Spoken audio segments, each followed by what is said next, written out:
But there was fighting to be done, and it was a trade he'd come to prefer to blacksmithing. "The jewels will drive a hard bargain like enough, but to settle up all right when the job's done." "If it ever is done," Harry Russell said as he picked up his glass. "There's one hell of a lot of them Egyptians.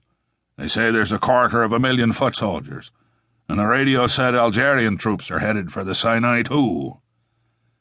"I hear you can't get a seat in any sort of plane for anywhere in the Middle East," said Billy Glennon, "for all the Arabs and Jews who are rushing for the place." "Not to mention," added Harry Russell, smiling, "a few of us Christian Gentiles who seem to be heading there too." "So the Israelis is going to need a hell of a lot of us boyos," said Moynihan. "And for the longer the better, I reckon." "I don't know about that," came a quiet American accent. "You can get awful sick of war." All around the bar, men nodded. Most of them knew Case Lonergan, or knew of him. They knew that, like themselves, he had fought in Vietnam. How and why he had gotten out of that war was his own business, just as each of them had left it in his own way, for his own reasons. What none of them would ever be able to guess was how many wars this man had fought his way into, wearied of, and found his way out of. Years earlier, the House of Glee had been the bar where departing New Zealanders had had their last beer before boarding ship for Korea in the United Nations forces, and they had naturally headed for it when they came back. Later, it became the watering hole and meeting place for those who had joined the Australian Army to fight in Vietnam. Other Commonwealth and American veterans in the country gravitated there too. Many of them hung out on the waterfront, picking up an odd day's stevedoring when it was going, and holding up Gleason's bar when it wasn't.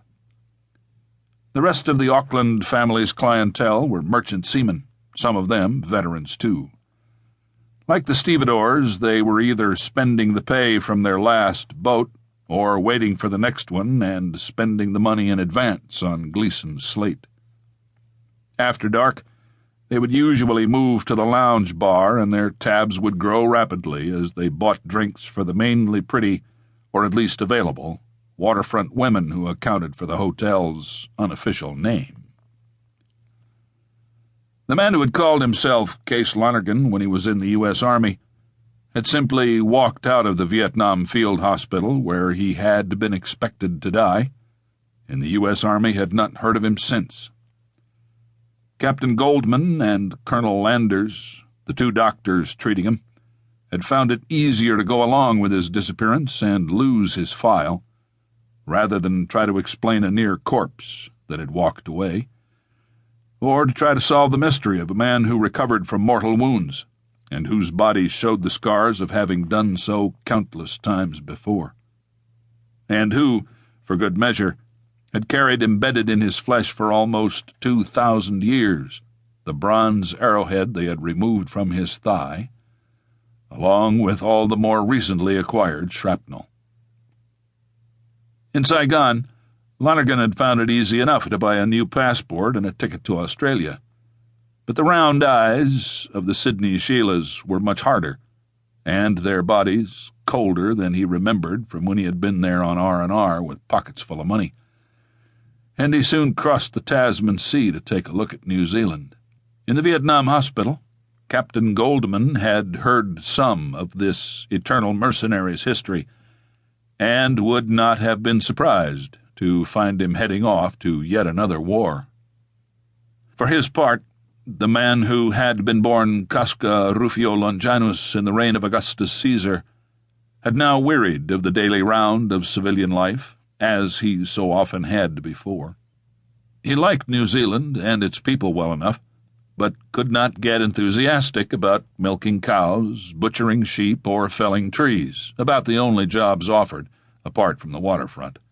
The same occupations he had avoided centuries earlier by joining Caesar's legions. Casca knew the pugnacious little Moynihan and his big friend Harry Russell from Vietnam, and knew they would be good company to be with in another war. Irishmen